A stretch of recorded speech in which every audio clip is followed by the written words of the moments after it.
Trends come and go, but style is forever. Car people are as diverse as they are passionate. And just like in any community, there are fads and trends that raise eyebrows, stir debates, and sometimes piss off purists. What the hell is even that? We scour the internet, probe the forums, and according to you, these are the 20 plus trends ruining car culture. Please like, subscribe, and let's go.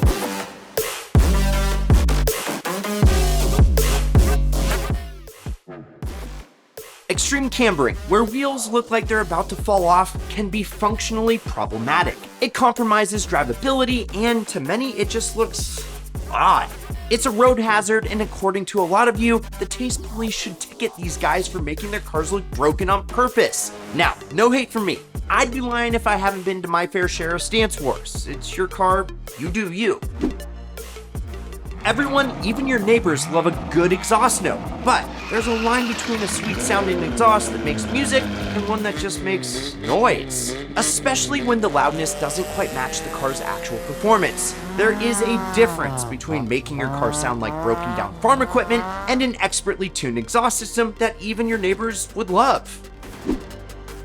Adding an M badge to a standard BMW or an AMG badge to a Benz isn't only misleading, I honestly just don't understand why anyone would do this. Fake it till you make it, I guess? Now, I can get behind people who up-badge cars that have been upgraded, like this 357 Ci. What started life as a humble 330 Ci now has a 5.7 liter LS1 V8 stuffed under the hood. I'm in. You know the car that you've seen that isn't sporting a wing? It's actually repping a park bench. Yes, a massive wing on a car will almost always decrease the performance, unless it has enough horsepower to actually create and use more downforce. Honestly, I've yet to see one on a street-driven car that didn't make the car look worse off. Race cars, rally cars, and supercars can pull it off, but adding 6 feet of spoiler to your mom's Honda Civic isn't going to make you any quicker on the back roads. Trust me. Non-functional vents and scoops are straight up wannabe aesthetic without any real performance gains. Hint, the worst part, some cars come this way right from the factory. Cars like the new A80 Supra. It is a prime offender. 2 fake door vents, 2 fake hood vents, 2 fake brake ducts, 2 fake intake vents, and 2 fake taillight vents. 10 total. Tell me how this fake vent trend is helping, because it is not.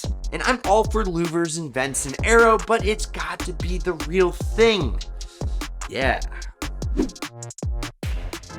The mall crawlers with excessive exterior lights that have never looked so good in your local parking lot. But as cool as they look, it's just overkill when 99% of the time the rig is on the pavement. What's worse is when folks decide to actually deploy their million lumen LED trail lights on the street. Literally, no one wants this. No one. If you want to play with your big light bar, then actually go take the thing on the trail. Next. Yes, cars that are purely built to go to shows and are never actually driven hard. These are the cars you see hard parked at auto parts stores too, because they always need something. Now, I totally get it. There's nothing wrong with dumping something like a GTI on airbags and keeping it in pristine condition for your weekend car meets. If you get more enjoyment out of your car by taking photos with it than you do actually driving it, well then, that's your business. But according to the majority of the community, you're doing it wrong. Okay, backup cameras and navigation are good things. I mean, you should still know how to survive in a car without that stuff, but I digress. But when I found out cars like the Ford Focus RS had an actual drift mode that will let you slide like Ken Block on demand, rest in peace, legend. I just feel that if you want to be able to drift like that, then you should have to earn the right to drift like that. I mean, sure, it's fun, but electronics and tech have muted the pure driving experience, and I feel like sooner than later it's gonna evolve into cars driving themselves. Wait, what? That's already a thing? Alright, if they are properly built, then they're cool, but some of these builds are so outlandish. I guess it just really isn't my thing, but then again, you do you. Some could say the extreme modifications are ruining a car's classic lines, or maybe I just have to learn to love. Wow, this one really ticks me. I mean, you've all seen it. $25,000 adjusted market value on a Civic Type R, $40,000 extra for a GT350, and over $150,000 for an allocation for a 992 GT3 RS. These ridiculous prices make these already expensive cars unobtainium and make them worth way more than MSRP even on the used market. I call it Greedification, and these dealer markups are actually contributing to our inflation as a whole. It just needs to stop. Okay, the trend of buying limited edition cars only to sell them shortly after for a profit has really hurt all of us car enthusiasts. What that has really done is gotten rid of cheap cars altogether. Remember when clean Miatas used to be under $5,000 and Honda S2000s were under 10? Well, they aren't anymore because with lower supply for the market as a whole, people have been able to ask more and get more for them. To be clear, there's nothing wrong about buying a car that may be a little rough around the edges, fixing it up and selling it for a profit. But lowballing someone on a cool car with the express intent to turn around and make money on it? Not cool, peeps. Cars like the Toyota Supra and Nissan Skyline GTR, they're legendary. But come on! Someone was asking $500,000 for a Mark IV Supra, and I am absolutely speechless. This R34 sold for $577,500 recently? Yeah, it's Bayside Blue, but I don't think any of us thought an R34 GTR would ever be worth anywhere near that. There's no doubt both of those cars are absolutely ideal, but 500 grand? The juice just ain't worth the squeeze anymore, guys. Modifications that are all show and no go, like that park bench bolted onto the trunk that we covered earlier, do people actually think those things look good? What about fake big brake kits? Fake exhausts? Or fake low profile tires? It's just the worst. Okay, I did install Underglow on the Audi R8, and I'd argue it was coming back for a hot minute, but while the Fast and Furious made it popular some 20 plus years ago, I think it's a fad that really should stay in the history books. Don't you? I feel like fidget spinners somehow help start a comeback with spinner rims. When your car is parked, it looks like it's moving, kinda sorta. I don't know, in the last year, I've seen more than I'd like to admit, and like Underglow, it should have stayed in 2004. Yes, the perfect accessory for anyone wanting to add masculinity to their vehicle, because nothing says manly like a pair of plastic ornaments dangling from your rear bumper, right?